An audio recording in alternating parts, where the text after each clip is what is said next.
called me up and said, Dr. Erickson, I want to apologize.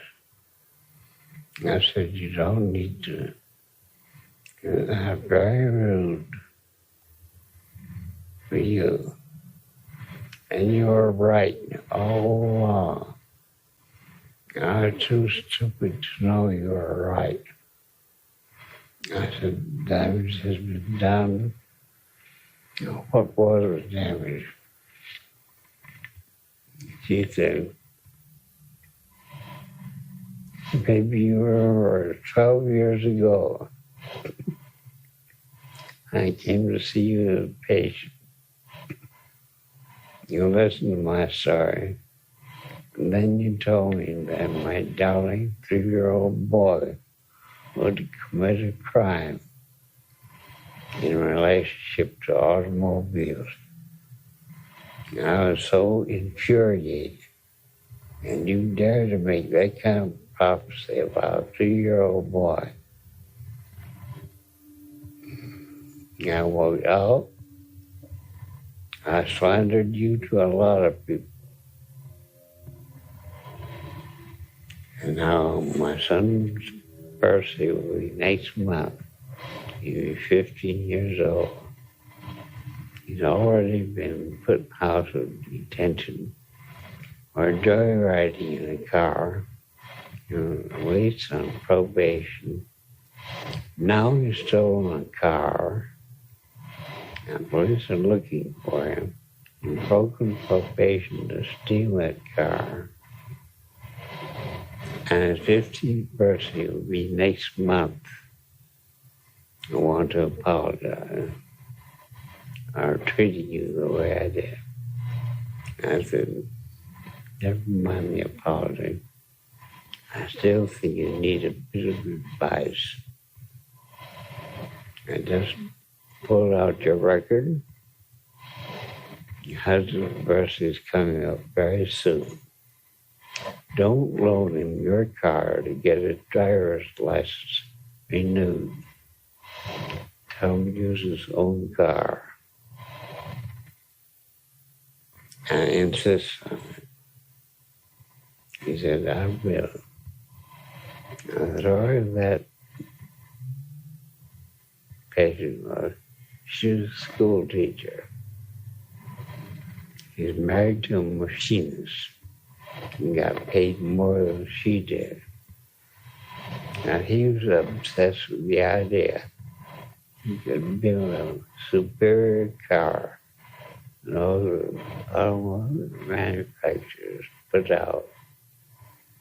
He bought a car, he threw away the fenders, and ordered some new fenders. And they didn't fit the hood, so he threw away the hood and ordered a new hood made to order. That didn't fit the fenders. And he ordered a new chassis, and that didn't fit the fenders or the hood. And each year, he got new engines, new parts, new tires, new axles, new driving shafts, new steering gears. And he made his wife pay his income tax out of her school teacher's earnings. He made her pay him his withholding tax. And she supported him and the boy, paid the taxes, her own income tax, his income tax. And he spent all his earnings on that car. He works on it every evening, every holiday, every Sunday. And the little boy never saw him. Literally a fatherless boy. And the father was very unkind to the boy. Keep your hands off that. Don't touch this. Don't touch that. I told the mother, a boy who sees his father that obsessed with a car and forbidden to share in it, and with a father who was no father interested in his son. Even that way, your son would grow up and commit a crime against automobiles before the age of 15. But when my husband went to get a driver's license renewed, he passed the written test. And he went out to take a road driving test. The inspector Bloom said, "You mean you drove that car up here to get your driver's license?" And I said, "Yes." The inspector said, "I'm going to look it over."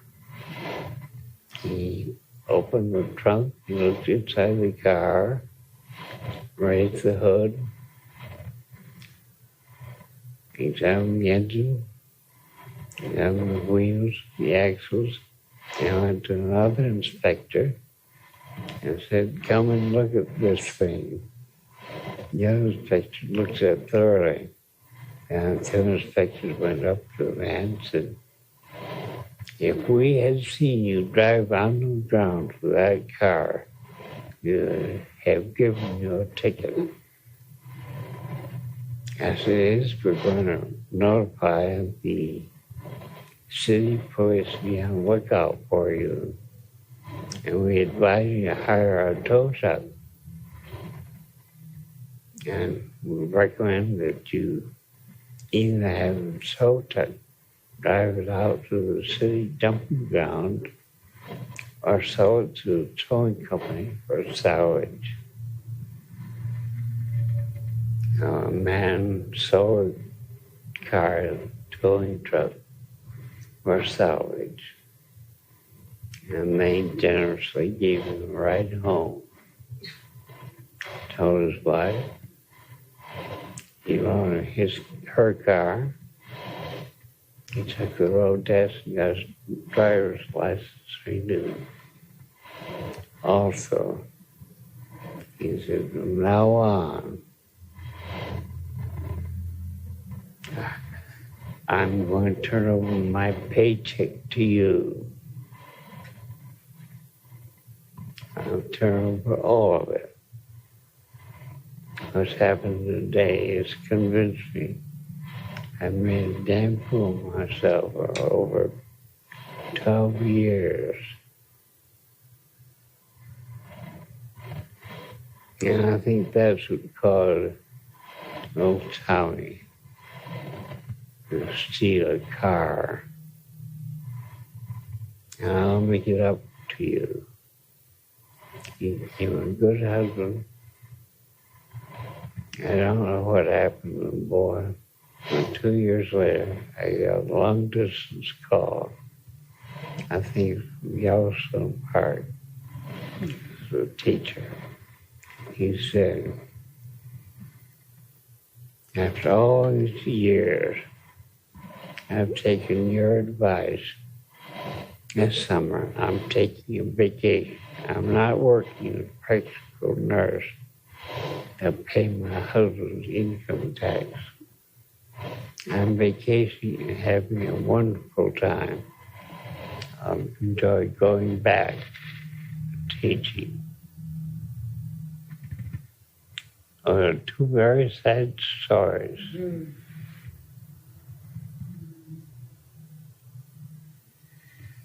That woman took her son's arrest and jar her into changing her mind. Some people have very rigid minds. And George, I look upon as a product of his parents and his mother. And George was classmate who asked me to look after his aunt, whom I made the African queen.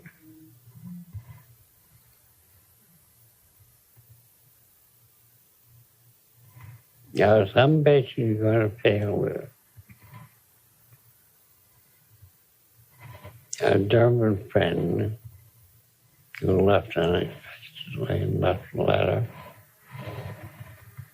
It deals primarily with schizophrenic patients, young schizophrenic. And he has misconception of hypnosis. He thinks hypnosis is a curative thing. Hypnosis is only a means of gaining cooperation. It doesn't cure anything. And she thought the Strassman of those letters could be cured. Now, she was looking at him as if he were schizoid. He isn't, he's neurotic. And treatment of neurotics differs from treatment of psychotic. Now, I tell you about changing from this world into a psychotic world. Yeah. And John was a patient at Worcester. And John was very gentle, polite, obedient, patient. He never did anything wrong. Just wandered around, offending nobody. He returned your greeting, good morning, good afternoon, or good night. Now, he was brought to the hospital by the police, and no identification in his clothes. Nobody ever called for him. He didn't know his name, nothing about him. He'd been there for years, just being polite and returning greetings and meeting hospital rules and regulations. I tried to get in communication with John, and he couldn't. I did an awful lot of thinking about that. How could I change the world, or John and myself, that he would be afraid to talk to me? One day I took off my jacket, turned it inside out, and put it on backwards. I took off his jacket, turned it inside out, put it on backwards, buttoned it up. That was a crazy thing to do. I asked John for his real name, or his born. I got a history. Mental examination. Thereafter, whenever I wanted to talk to John, I first took off my jacket, turned it inside out, put it on backwards. Did the same to him. You try to meet the patient at his own level. And people are so afraid of doing things. I've always getting in trouble with my superiors. As an intern, I was supposed to supervise a nurse giving a hypodermic injection. And a nurse could not do any intravenous work. He could not take blood pressure. I thought my superiors were old fogies. I thought a well-trained nurse could do a hypodermic injection without being supervised. I got a hold on the carpet and really balled out with that. So I protected myself. Letting a nurse take blood pressure and a fellow intern take blood pressure at the same time on both the arm. Then I took the blood pressure. And he and I kept our records and we recorded the nurse's findings, her initials. We called me on the carbon and produced my record, which agreed with the nurses and stayed together in turn, but also done it. You got the same reading as the nurses did. You should have put down your reading, not the nurses, her initials. I said nursing, blood pressure, well as doctors. And now we have paramedics in the business, office resuscitation, all sorts of things. Right now, the East Coast and making an awful fuss. Anybody who hasn't got a doctor's degree in psychology, dentistry, or psychiatry, using hypnosis. And sooner or later, the American society is going to hold me up for teaching hypnosis to people with master's degree. I'll have states license master's degrees to do psychotherapy. And I know they can do it. I'm going to defend myself by pointing out there's an old fogey. I don't see why you have to have a PhD in psychology. I know I started some of the work as being healed. That's very important. But I didn't even have a college degree. I don't think a college degree does anything for anybody. It's nice to have. It answers a lot of stupid questions. Now, be sure you have the knowledge. You just see some of the application I get.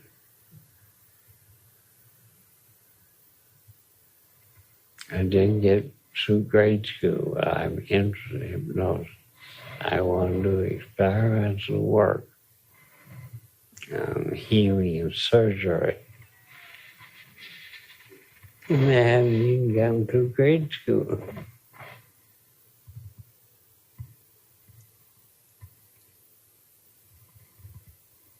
I think that I'll give you 2 other cases. When I was at Colorado Psychopathic Hospital, I heard the superintendent say, this hospital is for acute patients. And Teresa has been here for 3 years. I've done my level best to get her out. I lost. She should not stay here longer than 3 months. She's been here 3 years. I can't get any other hospital to accept her.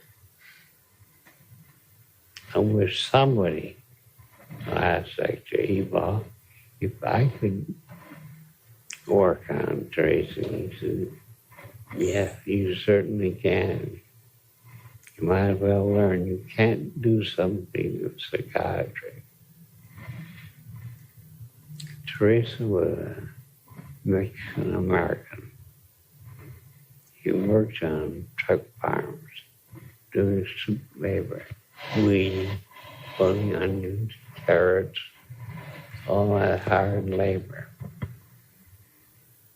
And Teresa did make the low pay, the hard work, more food that she got. And she got a wonderful idea. You know, hysterical paralysis, both legs. And landed in the Colorado Psychopathic Hospital. Was proper. But Teresa found life in the hospital. Wonderful, good food, nowhere.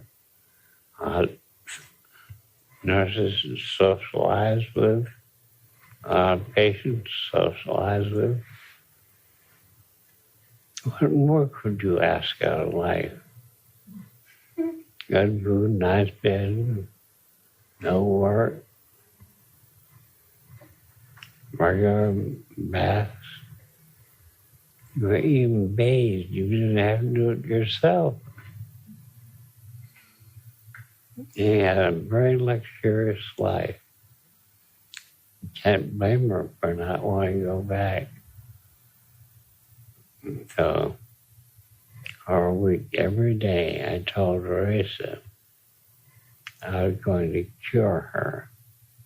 And Teresa always said, I hope so, doctor. And probably the next Monday morning, I'll start my cure. I'm sure it will work. I hope so.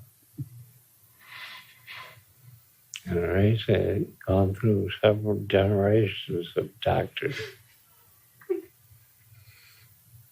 Well, she looked surprised when next Monday morning he wheeled into the treatment room and saw on the floor a double mattress. I was standing on a mattress and holding in my hand 2 electrodes connected by wires to a small brown box. The nurse stood there. Now, having had polio, I knew all about galvanic electric currents and sinusoidal electric current. I said, these are things that are going to cure you, Teresa. Now, the nurse, he turned the switch, he caught a galvanic shock, knocked me flat, mattress. He got up, took a second shot, picked myself up, got a third shot, picked myself up, and struck to her insteps. Gave her 3 shots. Actually, Teresa came to the treatment room with her arms around next to 2 nurses, dragging her feet, and said, see how much I've improved, doctor? Maybe you won't have to take any more medicine. I said, you have improved, Teresa. It shows that I'm on the right track. I'm going to increase the dosage. I increased the strength of the shocks. I took my 3 knockdown and gave her 3. Next morning, she walked in, pushing a chair along for leaning on the back of the chair, and said, see, I've really improved. Maybe I won't have to take any more treatment. I said, you improved so much, it shows I'm really doing the right thing. So I'll increase the strength. I got knocked down 3 more times. Gave her shots. On Friday, it didn't show up. Instead, she talked to a social service worker and taking her out for a walk. It's summertime. And later that day, the social worker looked me up and said, I feel like skinning you alive. I had to walk 10 miles with Teresa. I went to Ward, and graduated Teresa. I said, maybe I ought to give her just 1 more treatment, make sure. So, next morning, she ended up another social worker. That day, she walked 20 miles. Then it was Sunday. I went in to see Teresa. And Teresa said, I'm going home. I don't need any more treatment. I walked 20 miles yesterday. That proves. A year later, the social worker went out in that truck fire. I was working in the field. First question, Teresa asked, Dr. Erickson still in psychopathic hospital? Worker knew I was in Massachusetts. He said, oh yes. He liked his job in psychopathic hospital. He just sighed and went back to work. A year later, work call. This is working in the field. First question, Dr. Erickson still there? Worker cheerfully said I was on the regular staff. I intended to stay. Please sighed and returned to work. Third year, Teresa had her baby lying on a blanket on the ground. How she worked. She was sure I was still on staff. Fourth year, she had 2 babies. And they were asked by her on staff. She was sure I was intending to remain on the staff the rest of my life. Years follow-up was enough. And you know, nurses and other doctors condemned me for treating Teresa that harshly. I assure you, those shocks were unpleasant. I took them. I'll be honest with Teresa. I wasn't giving her anything I wasn't willing to take. Another patient wrote out, superintendent remarked one morning, Louise has done it again, and we can't afford it. That woman costs us about $6,000 extra each year. And the hospital budget can't stand it. I inquired about Big Louise. She was charming. She was 6'6" tall, all muscle. And she was a bouncer in speakeasies in the Prohibition days. And she had a little hobby, a harmless little hobby, she thought. I like to go for long walks in Rhode Island, Providence. And whenever she saw a policeman alone, she beat him up and put him in the hospital. That's where she got her kicks. The chief policeman got so angry at losing him in the hospital, he went to court, had Louise declared insane and dangerous to others, and thus he got a commitment. And Louise knew she was not insane. She resented being locked up. About once a month, she knew about $500 worth of damage to the ward. $500 worth of damage each month to the ward. Very expensive. And Dr. Noyes said, told me about it. I said, can I take care of her? You know, I do. You can do something for her. So far, all we've been able to do is call in about 20 attendants to overpower her and give her a shot of apomorphine. It makes her very sick to the stomach, and she will vomit or spend her next 12 hours trying to vomit and feel very, very sick. And lock her in a secluded room, a mattress. He always tears up the mattress while she's vomiting or trying to vomit. It's horrible punishment. It's inhuman. I don't like to know it. I think I can take care of it. Louise puts the limits. He says, there are no limits except don't kill her. I went on board and introduced myself to Big Louise.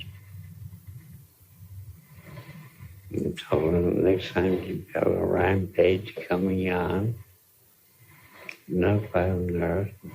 The nurse could telephone me. I would come down 15 minutes before he started her rampage. I would like to talk to her. Asked her to agree to sit down and talk to me. And said, while you're collecting, leaving orders to collect plenty of male attendants coming and overpowering. I finally got Louise to accept my word. I wouldn't interfere with her. Nobody would interfere with her if she'd just sit down, talk to me on a bench. I'd leave at the end of 15 minutes if she wanted me to. I would not interfere. One day the nurse called and said, Louise says she wants to talk to you. And I went down. Louise pacing back and forth on a bench. I sat down and said, sit down, Louise. He said, did you notify the attendants? Come in, get ready to overpower me. I said, no, Louise. Nobody's going to interfere with you. All I want of you is to talk to you. Now sit down. And so my first spring in New England, I'm talking about New England springtime, wintertime. Now Louise was uneasy. After 10 minutes, I gave a signal to the nurse, and in rushed a dozen or 20 student nurses, giggling like sin. And one of the nurses grabbed a chair and started smashing the windows on the west side. Another student nurse grabbed a chair and started smashing the windows on the other side. Another broke the telephone off the wall. Four nurses rushed to a table, got all the light, and broke the lights off the table. And Big Louise jumped up and said, don't, girl, don't, please don't. And I told the nurses they had to do at least $500 worth of damage. And Big Louise rushed around, begging the nurses not to. She saw her own behavior for the first time. And the nurses were really enjoying it. They had permission to have a lark. Yeah, so they giggled and kept on smashing things. A couple months later, Big Louise said, Dr. Erickson, I'm locked up on the board here a lot of loony women. I can't stand it being locked up with a lot of loony women. Crazy as can be. Can you do anything to get me out of this war? I said, Louise, I can get you a job in the hospital laundry. You were sent there once before. You did someone damage. And they're all afraid of you. You'll give me your word. I'll arrange for you to go to the hospital laundry. He did. 2 months later, the hospital discharged her as a patient and hired her to manage the laundry. There was a 6'6" carpenter on hospital maintenance staff. He looks at Big Louise and they're good to look upon. He got married. They had their usual married couple tips. They enjoyed a 6-pack of beer every Saturday night and made 1 or 2 6-packs on Sunday. And for 15 years, Louise managed that laundry. Just get a patient to look at the cell, and they're completely unmanageable. Of course, everybody thought, how did damn fool tell the nurses to smash things up? And Dr. Noyes was very grateful to me. And then at Worcester, Dr. Bryan, superintendent, one morning had a seminar on administrative psychiatry. He remarked, I wish someone would come along and us friends put a stop to Ruth. I inquired. Ruth was a 12-year-old patient, state hospital. She was a pretty girl, very sweet, very adorable. She was actually a menace to society.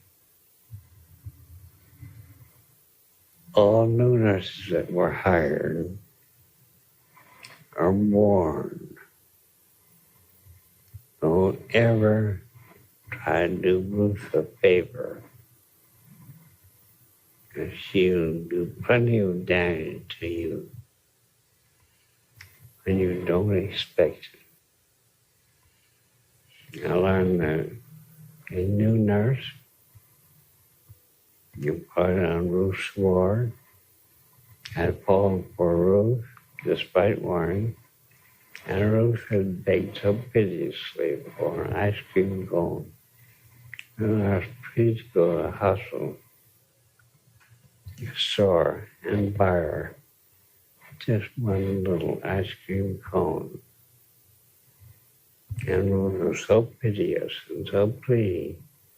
I was a darling little child. And the nurse went and bought the ice cream cone, and Ruth shook it and thanked her very charmingly and gave her a karate chop and broke her arm.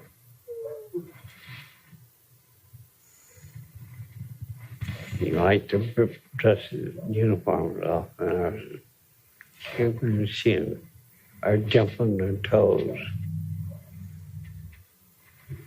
Ruth was a menace. And Dr. Bryan mentioned he wished somebody come with an idea. I told him I would like to take charge of Ruth. I went in the office and I outlined my plans. And he said, by Jove, I think that will work. And I know just for the nurse to help you. I got a call. Ruth was on the rampage. Tearing up the room, tearing plaster off the wall.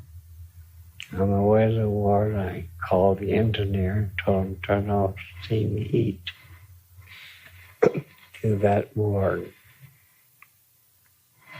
I went up to the ward, to that room, I helped Ruth tear off plaster. I helped her break her legs off the bed.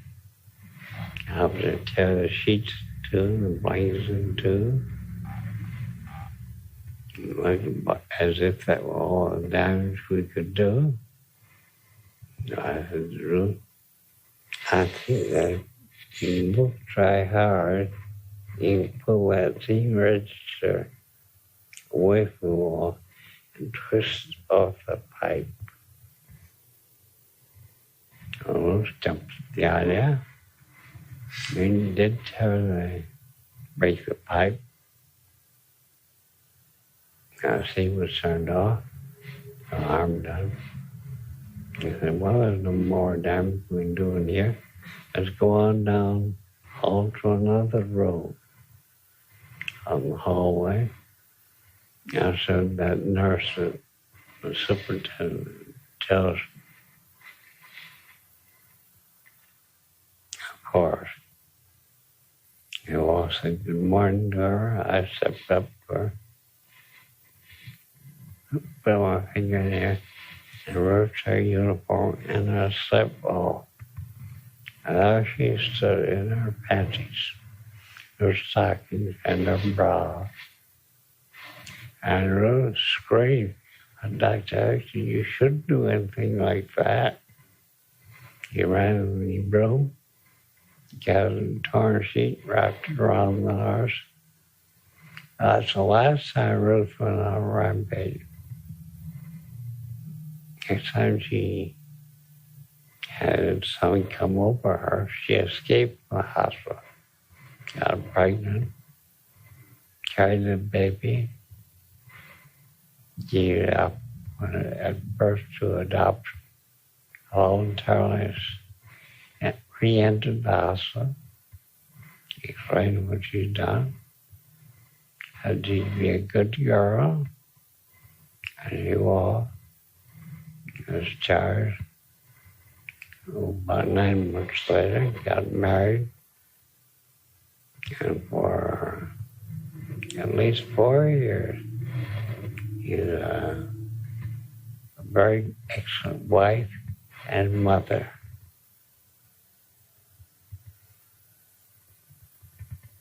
All because I came in for working nurse.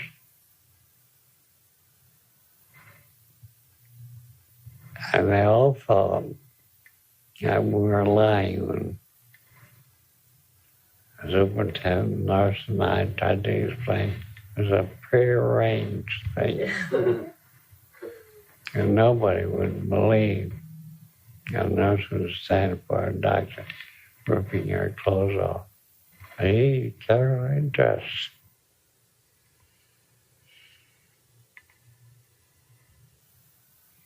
Dr. Erickson, I've got a question about hypnosis. I think at one point you said that deep trance is something that people that are not doctors shouldn't get involved with. Did I misunderstand you saying that, or did you say something? I say that deep hypnosis is not always necessary. A light trance does a lot of things for you. You can use it very sensitively. But when you come to somebody like Anne in Boston State, she's going to commit suicide. I took no attention. I wanted deep trance. I didn't want Anne to know what I was doing. I didn't want the audience to know. I did want to make very powerful impressions on her. And I apparently did. My question had to do with the lowering of the pulse rate and the breathing rate. I mean, is somebody really, is it possible for somebody to go into such a deep trance that it's hard for them to come out of it? Or is there a point beyond which? You mean plenary trance. You put a person into so deep a trance If their heart rate drops down to 6, our breathing down to 10 times, if a unit of 16 a minute, and it usually takes them about 1/2 hour to come out of trance. And the operator literally dies for about half an hour. One dies for half an hour? Yeah, it's longer. Hypnotist. Well, I've done experiments of work with pulmonary trances very cautiously. I found out it was a painful experience. And when they get reconnected, reassociated, all parts of their body, it comes as an awful shock, and a painful shock. And once you heard a hypnotic subject, unless you have very strong rapport with them, you lose that subject. Superintendent, Boston State Hospital, was once. His wife was one of my subjects. An excellent subject. She always had a headache when I awakened her. The experiment data showed I should give her 5 minutes in which to wake up. Otherwise, she would have a headache, a splitting headache. When I found that out, I started checking with other subjects. Now, in teaching, I don't care if my subject get a headache. They'll tell me next day. I'll tell me if they had a bad dream. Because they're here to learn. And when they learn by personal experience, they're wiser. I know I'm not going to harm them. I want them to know that these things can happen. I've hypnotized at least 30,000, 40,000 people. I've done plenty of experimental work.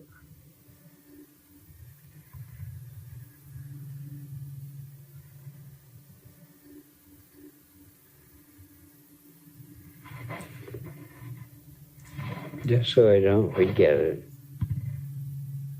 tell me tomorrow, tell you about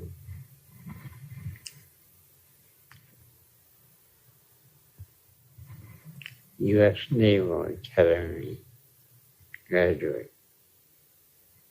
Okay. Now that's a fascinating case.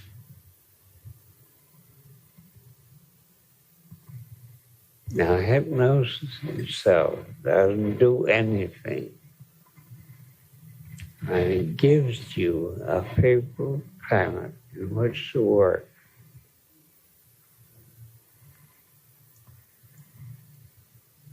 Dr. Erickson, what do you recommend for learning the techniques of hypnosis? Who do you recommend going to for that?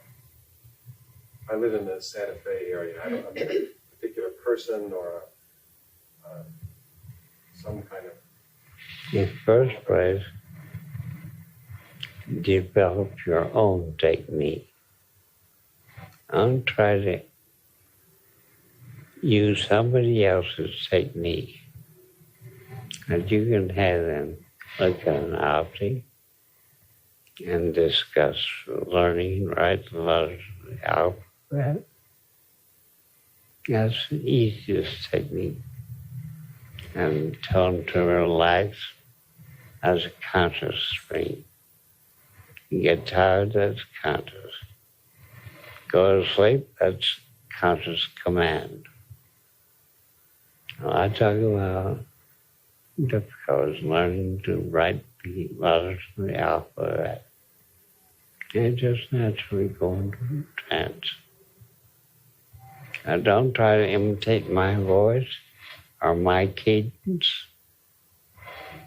Just discover your own. Being your own natural self. I've seen dozens, scores of men try to imitate me. It's a hollow pretense. Your patient knows it.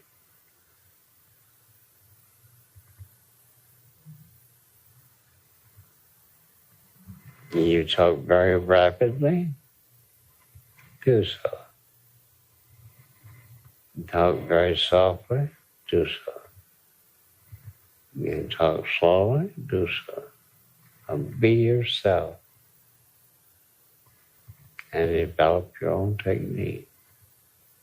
I've seen lots and lots of failures of attempts to follow my techniques or somebody else's techniques. It's the individual responding to the individual. I want to work with you. I keep you in mind. I work with you, I keep you in mind.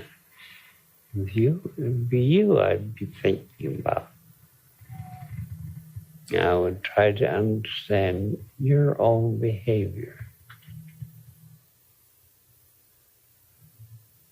And I would be just my own natural self. I experienced with trying to do things the way somebody else would do it. It's a mess.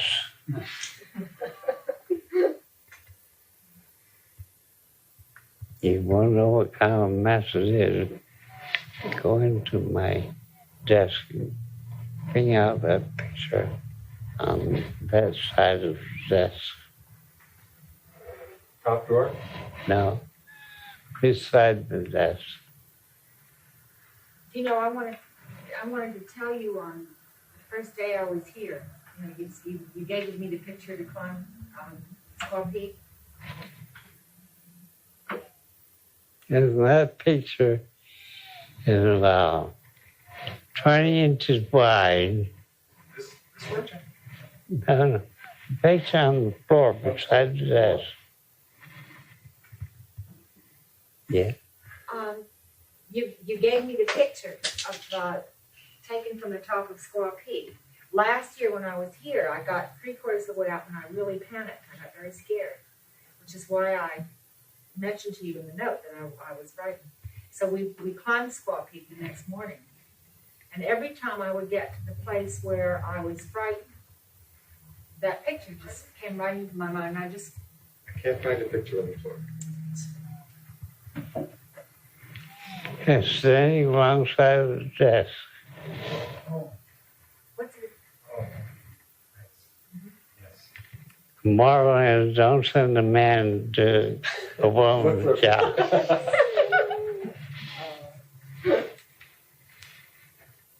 As you can see, it's a heap of powder on it. What a mess. Wait. That's beautiful. Look at all the creatures in there. That's something else.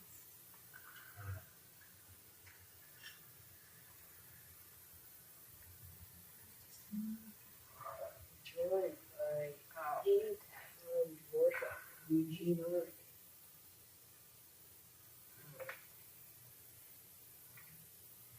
Well, I get the point.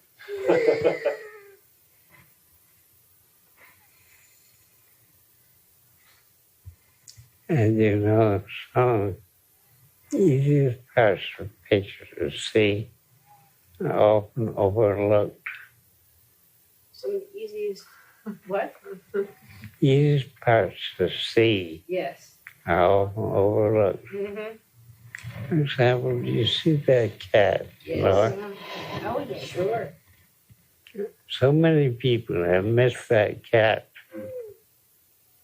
He missed the elephant. He missed the ape over here. Mm-hmm. Elephants over there. And a walrus. The snake, the doves. Lion. Oh, I just A saw lion. a tiger. Line on the forehead. Yeah, I'm running one. And every neurotic patient presents you that kind of picture.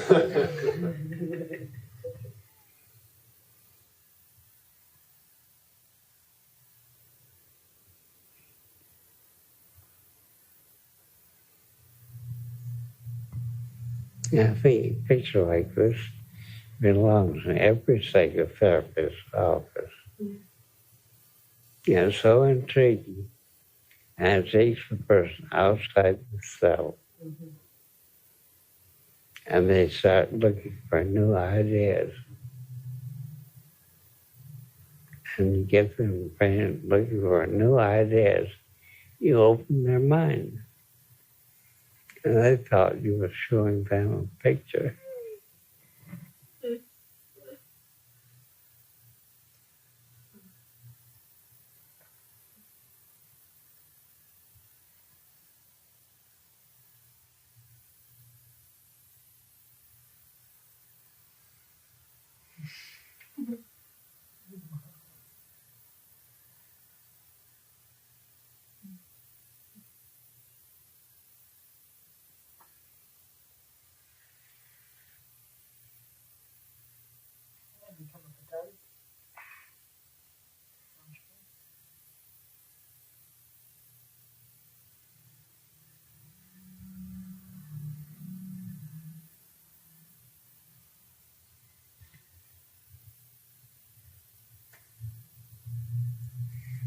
I see what happens when you turn sideways. All right. You get a new view of it. Yeah. Can you turn? Or do you want to turn it over that way?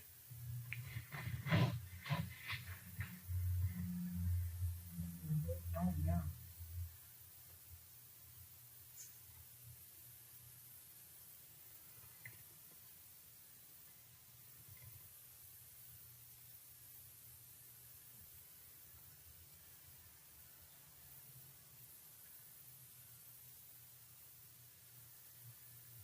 I'll show you something else. You go this way. Get new views. You look at this way. Get new views.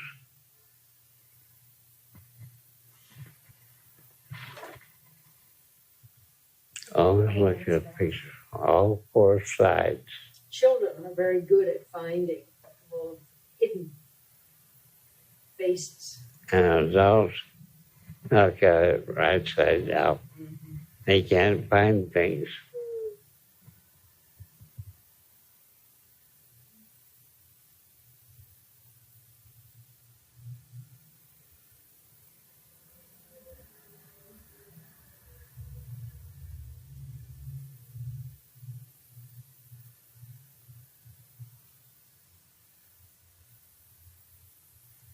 So remind me of this tomorrow. I'll give you a case history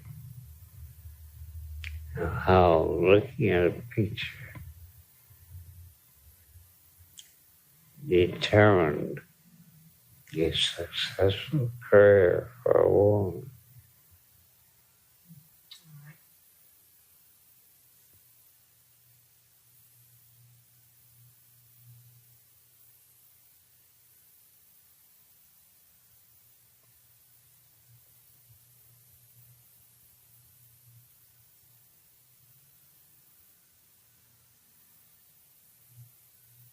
I think that's a good finish of the film.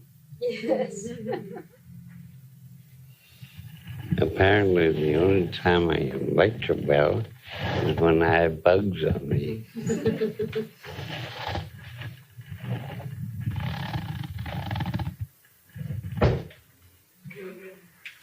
Few more setups. That's gonna be on tape forever.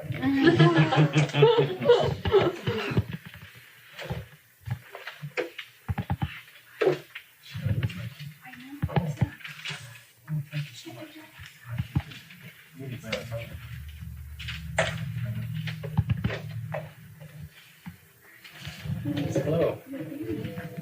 Hi. How are you, Miss Tussle? What is it today? Miss Tussle.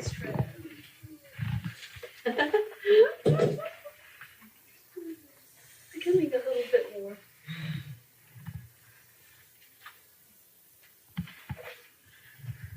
Isn't it delightful to see how you distrust me?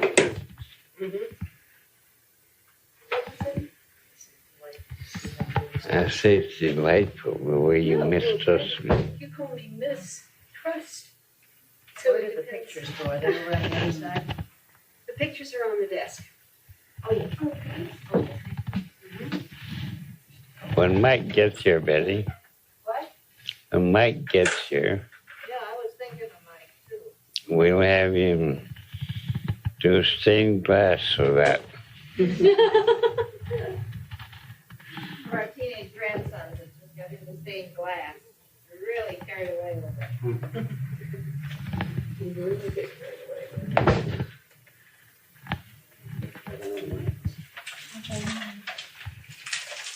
So you didn't understand what I said, huh? You didn't understand what I said. The other day you called me Miss Crestful. And so today I said I'm becoming more of mistrustful.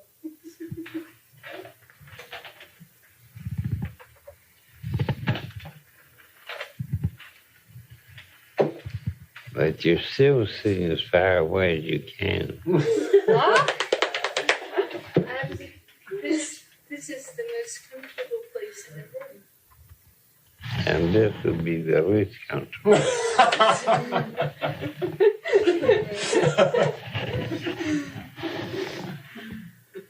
I find it comfortable here. And look at the wood carvings there. Japan. No.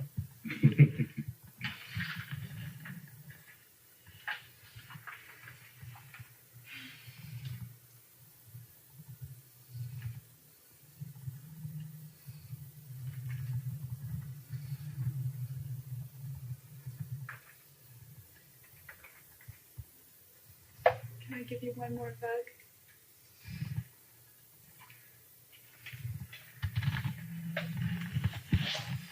I'm not disputatious like you are. Not what? Disputatious. Oh, you're not? I don't know about that. You can dispute anything, yes. You're right. Well, you told me to do that. That's part of my strength, huh? I hope all of you looks at this picture.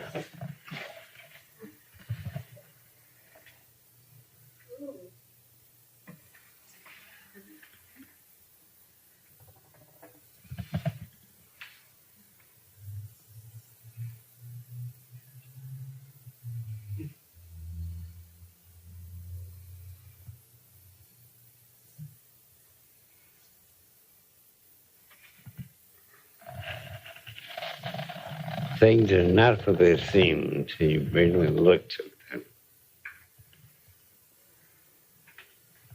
And patients are not what they look like until you really look at them.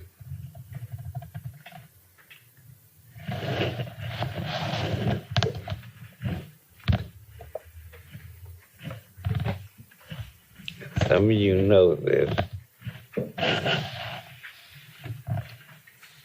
I'd like to have you each read it, but don't betray your understanding of it. I'll say that again. Read it, but don't betray your understanding.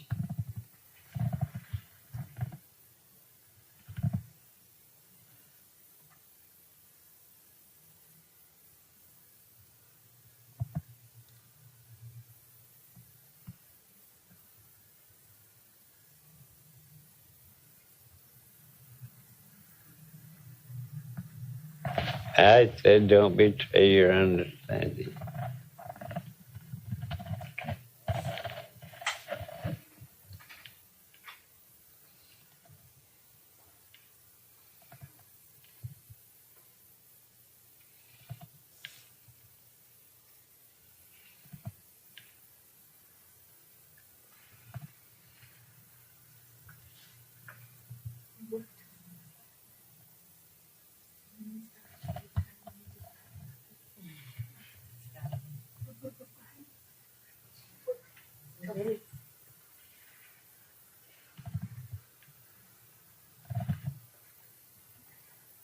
You're really not that slow in the pickup.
Did you read the words on that? What? Something about read everything enclosed in the parentheses and every possible meaning. And what were the parenthetical expressions? 2 September, it's lots of 7, 7, 10, 7,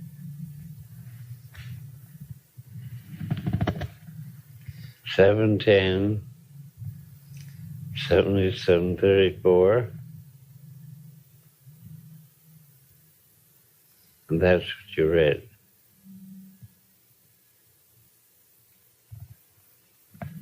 Oh, I think the use of the word hell in the classroom is often an excellent word to use. That's surrounding you.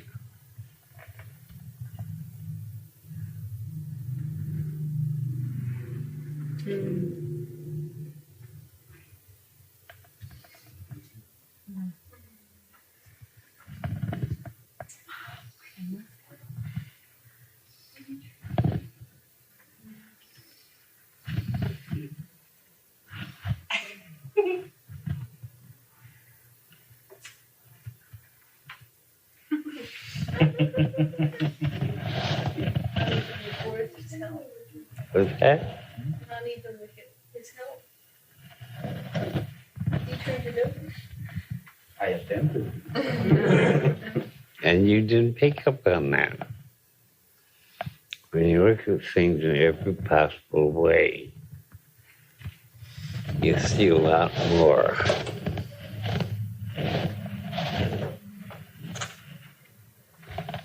And I can see some other structures there. And you keep turning that around.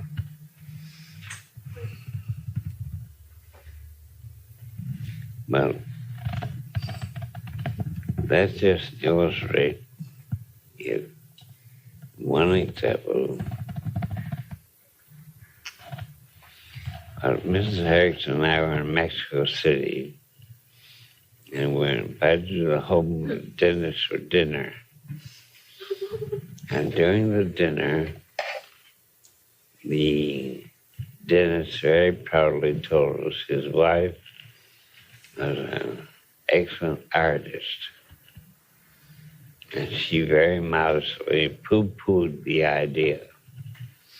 She said she did a little sketchy, but by no means could she be regarded as an artist.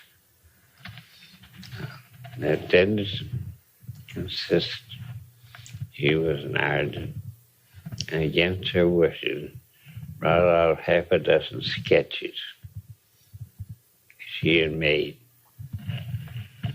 And around the border, all around the border of each sketch, she made a lot of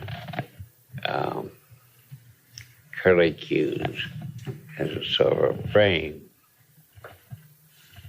a border, ornamental border of curlicues. And I looked at the sketch, I turned it, looked at it this way, puzzle the mirror mouth this way, then this way. I took a small piece of paper, tore a hole in it, the size of my little fingernail, and laid it on the border. And both saw a very well drawn miniature face concealed in that border. I moved it up, there's another one. There were hundreds of faces in the border, different expressions, miniatures that fitted into the curlicues. So at first sight, you couldn't see them. And I told her, anybody who is so clever in sketching that she can draw miniature faces by the hundreds and not know about it really is an artist. And now she's a well-known artist in Mexico. She's the head of the art gallery in Mexico City. Just because She didn't know that she had drawn all the little... She didn't know she put all those faces there. And it took some doing to do that many well-drawn miniature faces. You need to look at only a few of the pictures here. Because I want to impress upon you that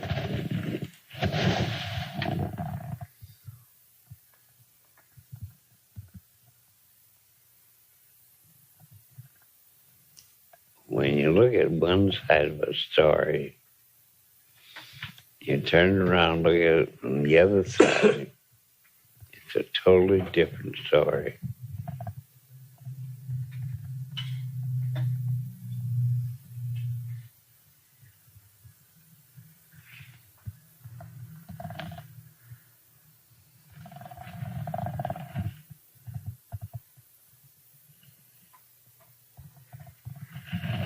What does it read there? The first one, it says, here is a German farmer dressed in a curious rig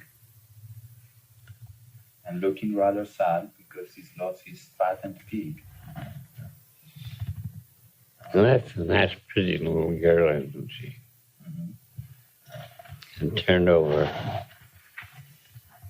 No. She's not a pretty girl.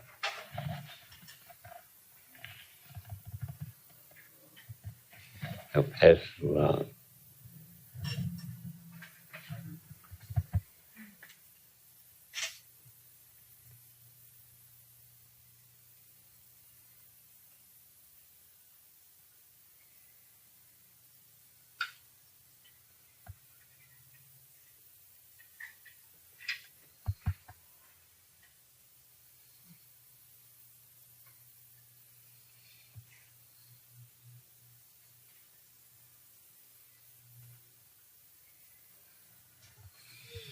You didn't know girls looked like that, did you?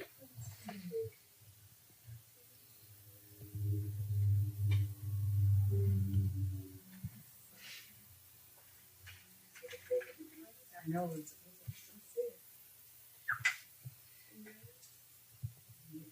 Oh, yeah.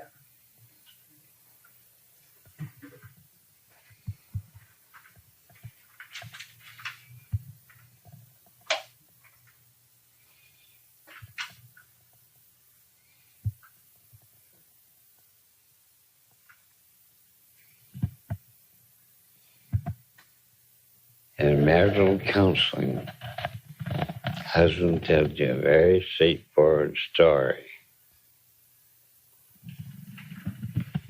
very convincing. Then his wife tells you another story, very convincing. The same story from different points of view. And therefore you should be careful about your interpretation.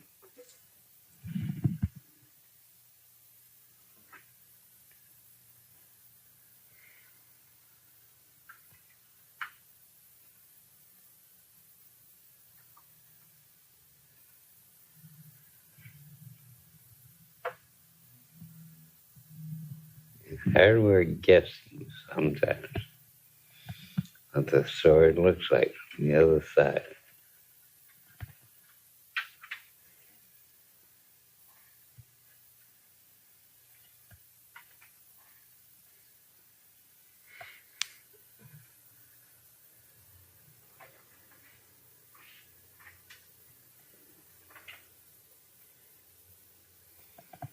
Now, how many newcomers are here today? Aren't you a newcomer? Did you comb your hair differently? Glasses. But I never had before.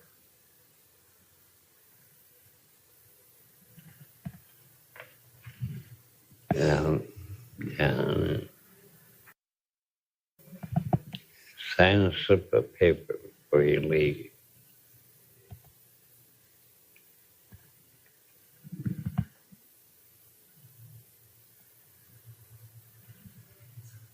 Dr. Erickson, we were going to go back to Santa Fe last night. We were supposed to go back last night. And the reason that I decided to stay an extra day is after being here for 4 days with you, I still don't know, or I don't know that I know what hypnosis is or what a trance is.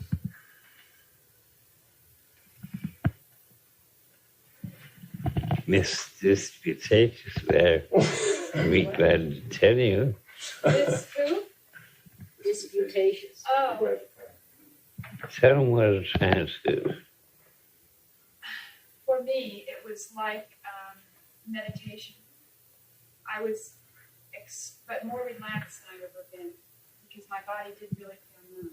But I was completely aware of everything that was going on to the point that when I knew my tape wasn't recording, and I was having this conflict about whether to ask somebody to turn it over or to just let it go. And I decided to let it go because I didn't know if I was really in a trance. And if I talked about my tape, then I wouldn't be in a trance. It would mean I wasn't in a trance. And I also thought you might disapprove of that. And so I do have some regrets about not dealing with the tape.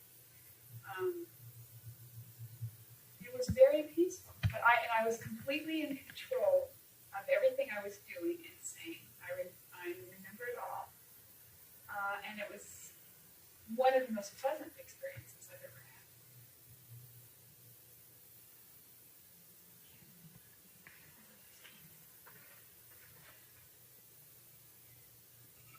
I didn't feel like he had me in his power at all. But I felt a great sense of trust. And there was this, nothing about me was changed. It was exaggerated. I do have a great need to please people, and it was there with him. Why did you steal me? Because you told me to in the trance, or you gave me permission to, and I wanted to do that anyway. Are you awake right now? Yes, I believe that. Sure.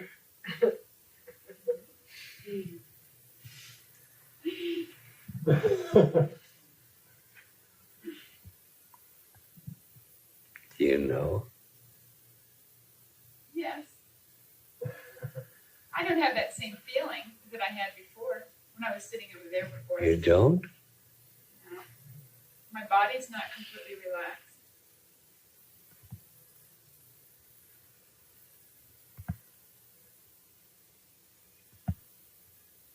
The more you look at me.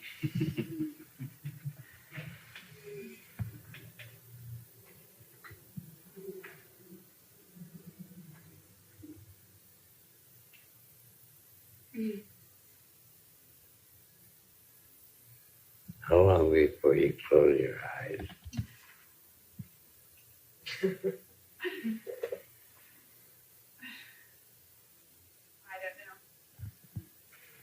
I don't know how long I can hold out. All right, a trance is one state of awareness. And waking is another state of awareness. In trance state, you can be aware of anything you wish and unaware of anything you wish. Now, she was aware of her tape recorder.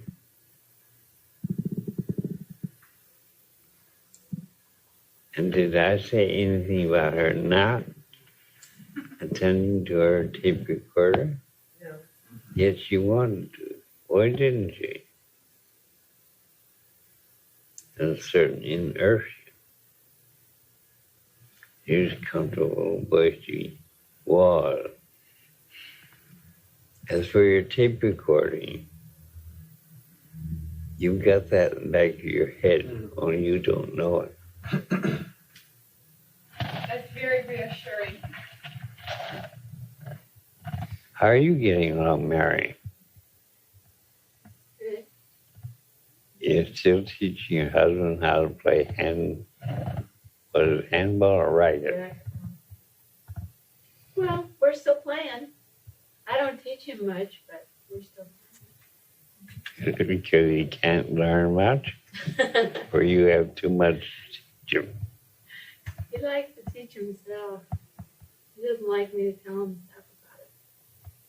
I scored a few things in though, just anyway.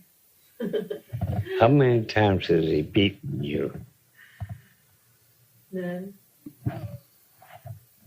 I think you've got a lot to learn. She's taking a clinic though. She's taking a racquetball clinic and she learns by videotape. She really goes at it. Yep. I only play once a week. So that's your excuse. You sound like my father.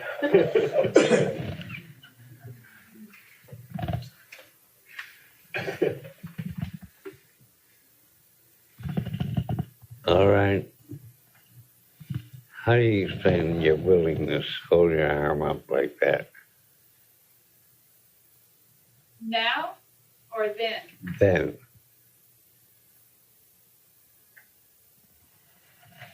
I just wanted to, to be very receptive to you. how did you know how to do it exactly right? Because you held it up for me. You took my hand. I remember I was sitting there, and you took my hand and you held it up in what you said was an awkward position. It was sort of like this, but it felt very comfortable. Was I misstating facts? Pardon? Was I misstating facts? Are you misstating the facts? When I said it was a very awkward position.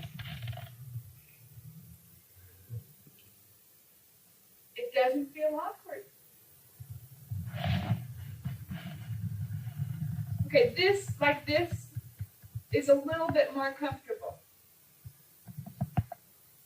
But this, it's still there. That anesthesia's still there. What anesthesia? It's not uncomfortable. Well, what do you mean, that anesthesia? The trance, the Did I suggest anesthesia to you? yes, you did. How? You told me to dissociate my head from my neck up, from the rest of my body. Where did your head go? It went into a beautiful balloon in the sky, hot air balloon, with your voice. And left your body down here? Uh-huh. How come I'm still holding my hand like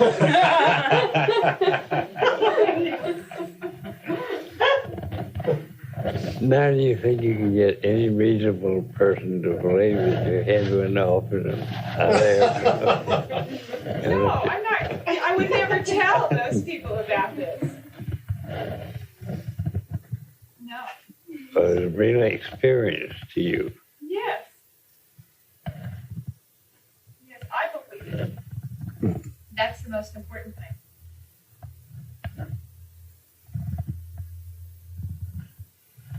All right. Who else has been in a trance? And your head go up in a balloon?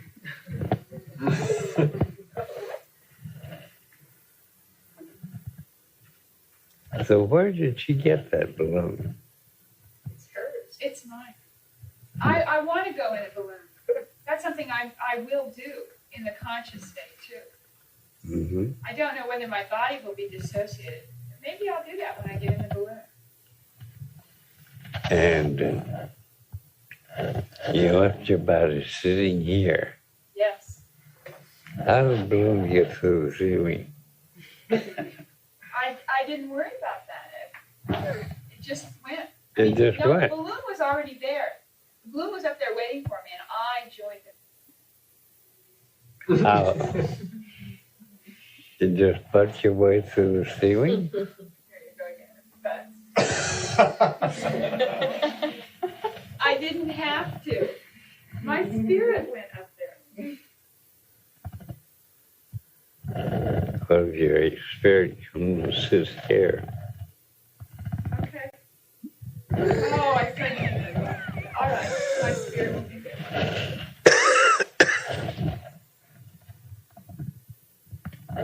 Call your body back there, do.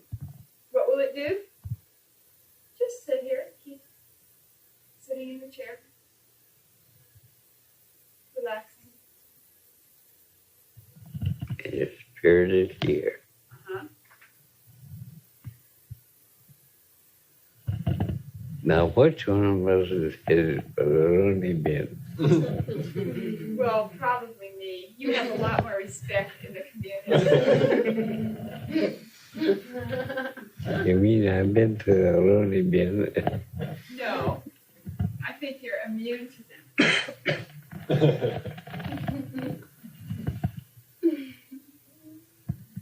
them. What are you thinking right now? Oh, I was just looking at your eyes and feeling good. What? Feeling good.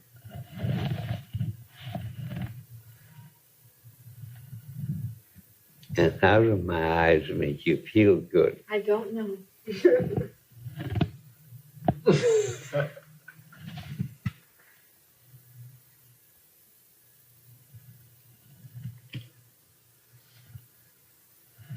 Mary, what happens when you go into a trance?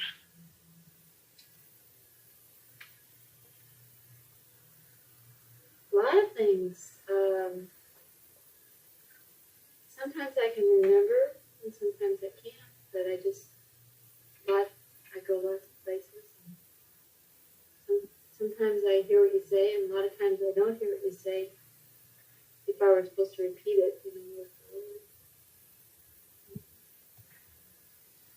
All right. Trance state. Using your brain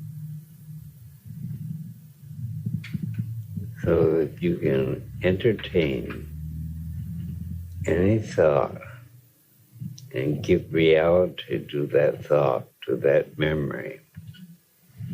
The same way that you can dream at night, have a very nice dinner somewhere with friends. A friend you would like to see and you haven't seen for years.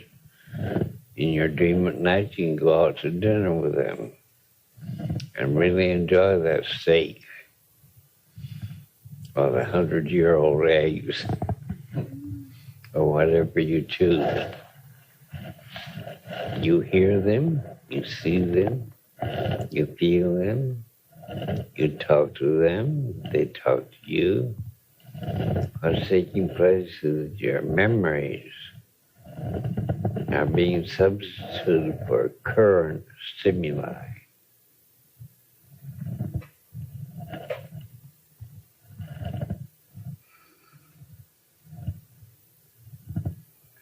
One dream that I had frequently is I always wake up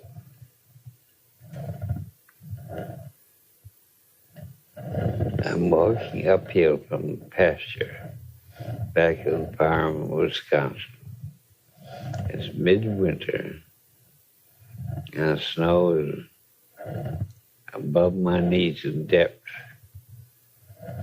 And I'm plowing my way up the hill through that fresh snow. I'm tired, my feet are cold.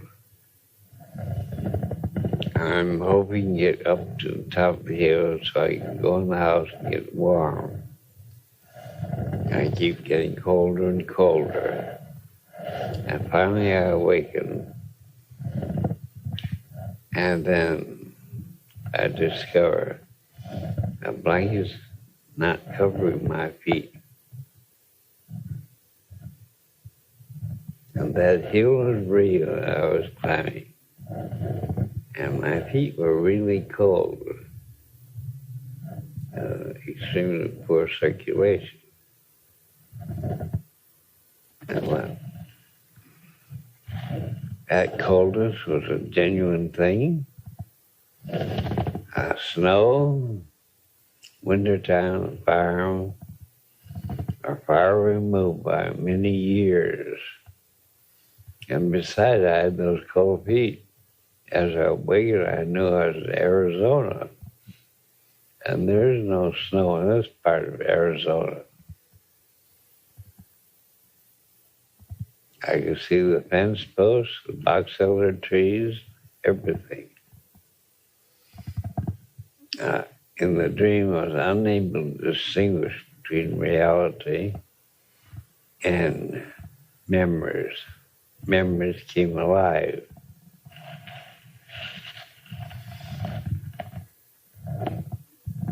I mentioned before, all of you can stand up and walk.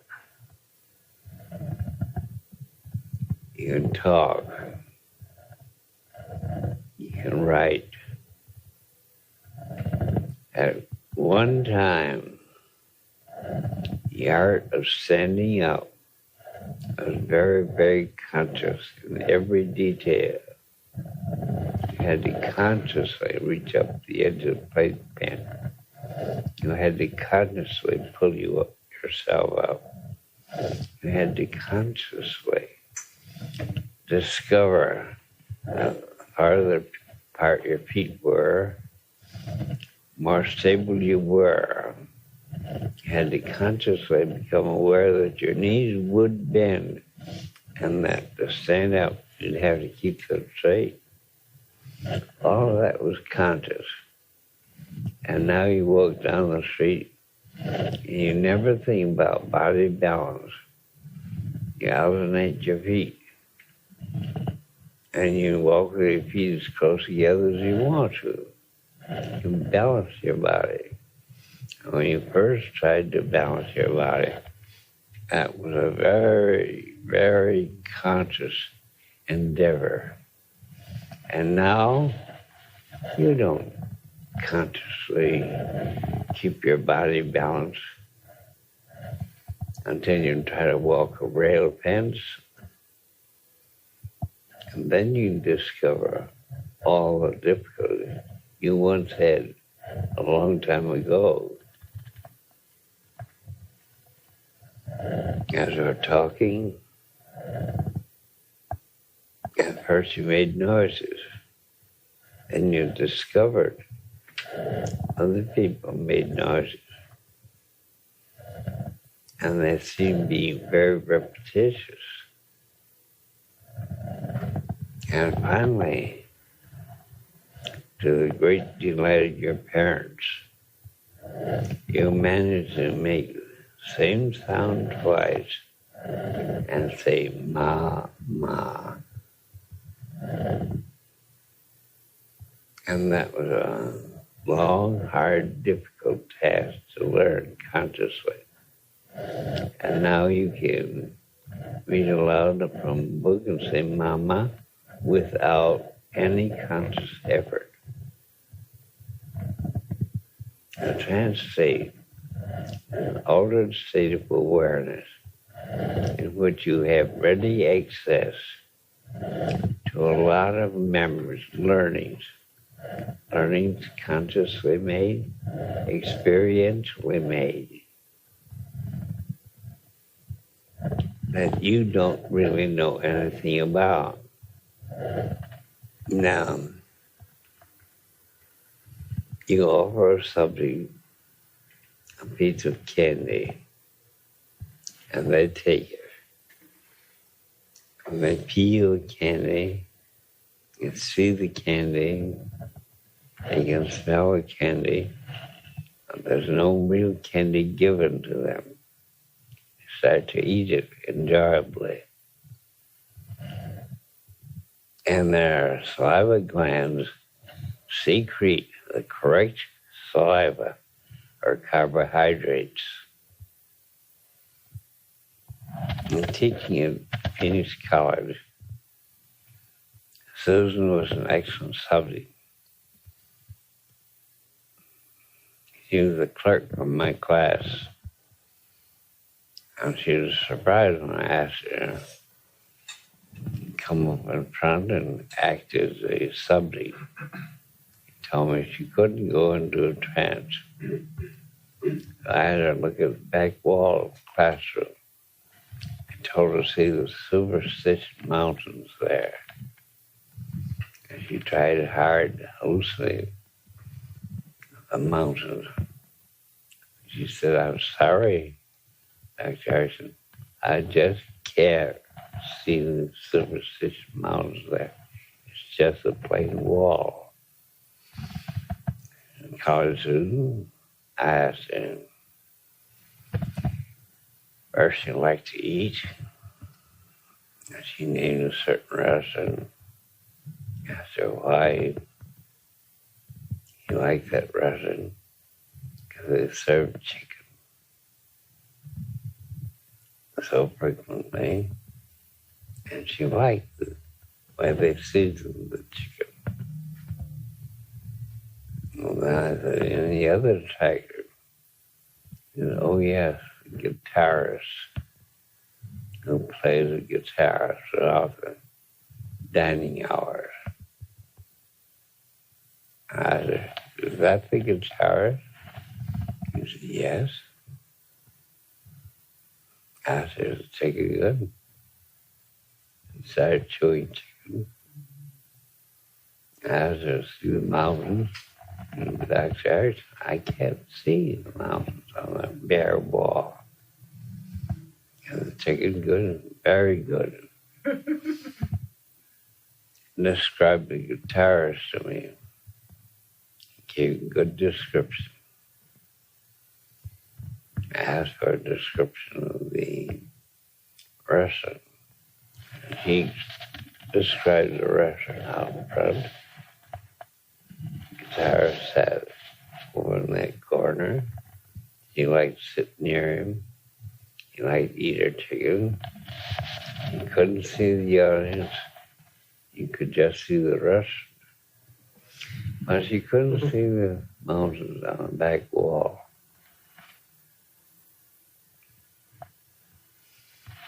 And when I awakened her, and sat there looking puzzled, and found she said, Dr. Erickson, how did that taste of chicken get in my mouth?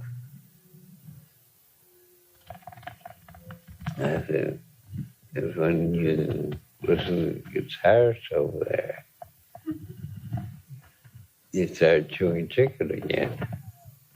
And she couldn't see the Superstition Mountains on the back wall. That was a classroom back wall. She couldn't see the class or hear them. In other words, over her attention and directed to the wall as a reality. And then all the rest was replaced by memories. Memories of actual experiences. Is that why when you have a dream, a repeated dream that is negative, it's because it's a memory of a real experience? Not the memory of a negative thing. It's quite often just a partial understanding of a past event. Is it a correct understanding?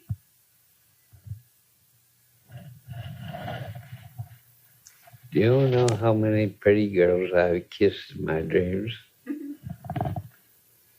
I'd say hundreds, if not thousands. And their kisses were very warm. Yes. I kissed more girls in my dreams than I have in my waking life.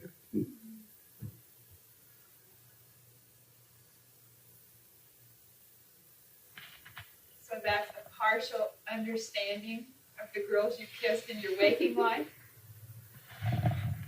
The girls I kissed I never met for a partial understanding.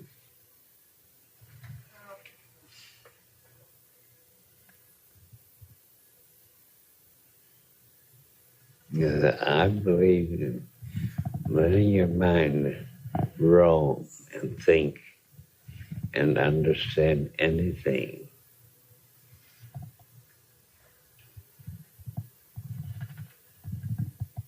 When I first read about the Eskimos,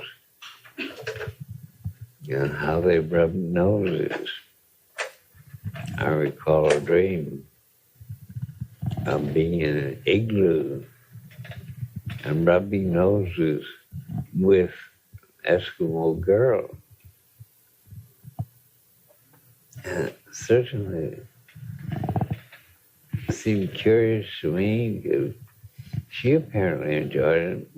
I was just wondering about that. And when I found out that the old Japanese way of kissing was to rub noses, and this is a long time ago, I went to sleep wondering about that type of human behavior. So, well, I explored it in my dreams. I took the understanding I got from the book and turned it into a dream reality. I walked on the Sahara Desert, just wondering what it feels like to walk on the Sahara Desert barefoot.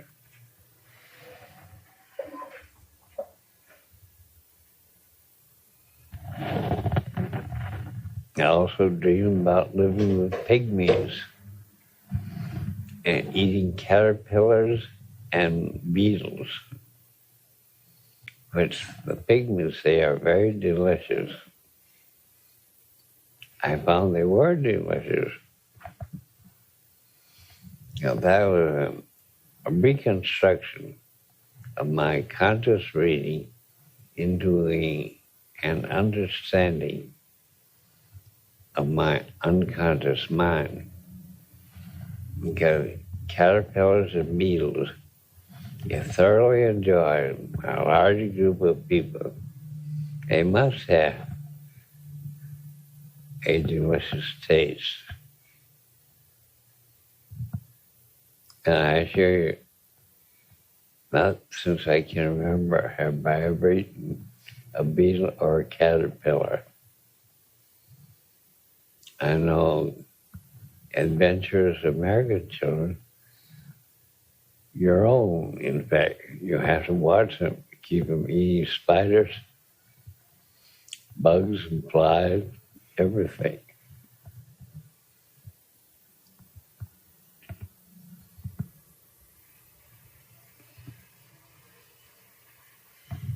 You see, in an effort to understand people, you listen to them, hear them. You know, you've never had that experience. You read about people, and you really want to understand it. Or you dream it as an experience. And you've had a lot of practice and experience, a lot of things, all of which you don't know about. A lot of them. I'm the first one to tell you, I think, you have 3 different kinds of saliva according to what you're eating. And it took you about 2 months to learn how to shed tears. There was a time when you were hungry and crying because you were hungry, and your mother picked you up and patted you on the tummy, put you back to bed, and said you'd been stimulated. You thought you'd had a good meal. You started to go to sleep, and then hunger pangs struck you again. And you, though you couldn't say the words, you could have the feeling. That meal didn't stick to my ribs very long. You started crying again. Your mother picked you up and patted you on the back. It tasted like a good meal. Put you back in bed. You started to go to sleep, and another hunger pang hit you. And you said, the meals served here are very short in duration, but just don't stick to your ribs. After a while, you learned what sticking to your ribs meant.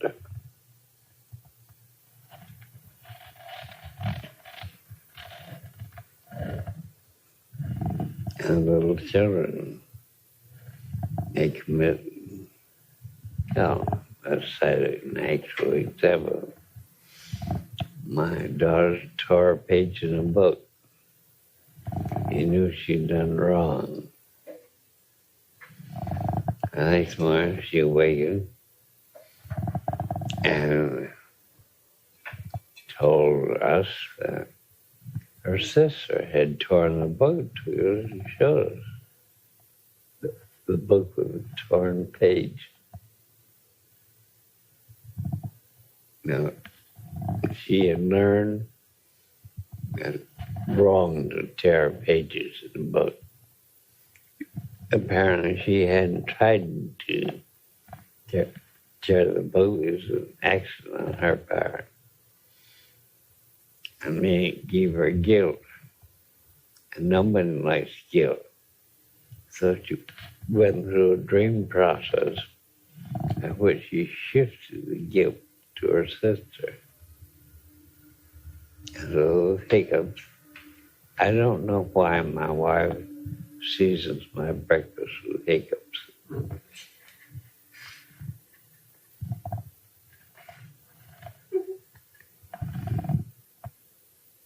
All right. I mentioned, did I tell you about the girl with the airplane phobia? Even those who've heard the story will need their mind refreshed. In 1972, I had no appointments at Monday. I was in the house.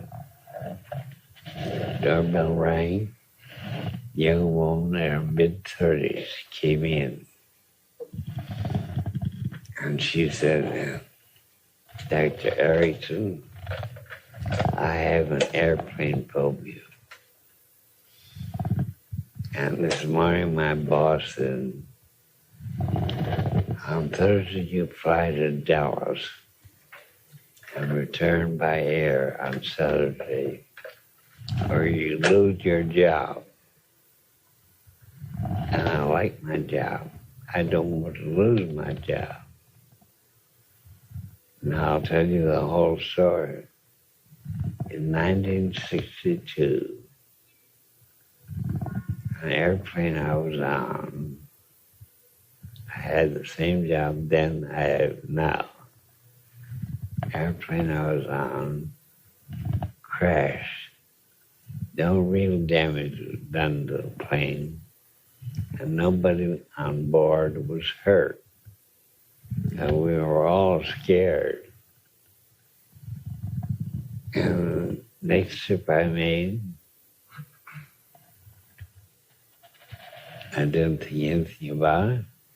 I boarded the plane, taxied out to the end of the runway. At the moment the plane took off, I found I was scared. And I felt air turbulence continuously till we reached an intermediate stop. Plane landed. I felt entirely comfortable. Plane taxied to the airport, then taxied back to the end of the runway and took off. And the air turbulence began. I got more and more frightened. I continued to use the plane for 5 more years. And each time the plane took off, I became more and more frightened. And it's always a nice rest from my fright. The plane landed at an intermediate stop. And then I don't have to take off again. And I judged the onset of my phobia. I did that for 5 years, and by that time I was shaking so violently all over. And when I arrived at my destination, I had to go to bed and sleep for 8 hours before I could do my work. And I simply couldn't take it physically. I began using my vacation time, my sick time, and my allowable absentee time to enable me to travel to various places in the United States to do my job of computer programming. And this morning, however, the boss said, "You're not going to stand for that nonsense anymore." I would have to fly a plane. On Thursday morning, I've got to board a plane and go to Dallas and return by plane on Saturday. And it makes me sick to think about it. How can you hypnotize me and cure me of my airplane phobia? I told her, first of all, I don't know if you're a good hypnotic subject. She said she was in college. I said, that was a long time ago. So she agreed that I could put her in a trance to see if you were a good hypnotic subject. That's a very good thing to do with patients. Don't base your therapy upon the use of hypnosis. First, use your hypnosis to find out if they can be hypnotized. And patients are usually willing to agree to that. You're just finding out one little unimportant thing. If you hypnotize them in relationship to their neurosis, a great big value is concerned. And they may resist you again and again because of their neurosis. And create a situation where it's just a simple test. And just to test the ability to go into hypnosis, that's unimportant. And so you get your patient in trance. And once in trance, you discover how good a subject they are, how responsive, and you know what kind of calls you could make upon them. I awakened her from the trance, told her she was an excellent subject. I couldn't start therapy until I really knew how she behaved on a plane. I told her I'd have to put her in a trance, have her hallucinate being on a jet plane on the way to Boston. And she agreed to that. It's just a test. And trying to say hallucinating herself aboard a plane. That violent shuddering of her entire body took place. It was not a very pretty picture. I hastily had her hallucinate the landing of the plane, and she immediately became comfortable. She told me about how she had kept her appointments previously by traveling in a closed car, in a bus or a train, and she couldn't stand airplanes. Then told her one other test I'd have to give her. She should think it over very carefully. I told her, you're an attractive young woman, decidedly attractive. And I am a man. I am in a wheelchair. That doesn't tell you how handicapped I am.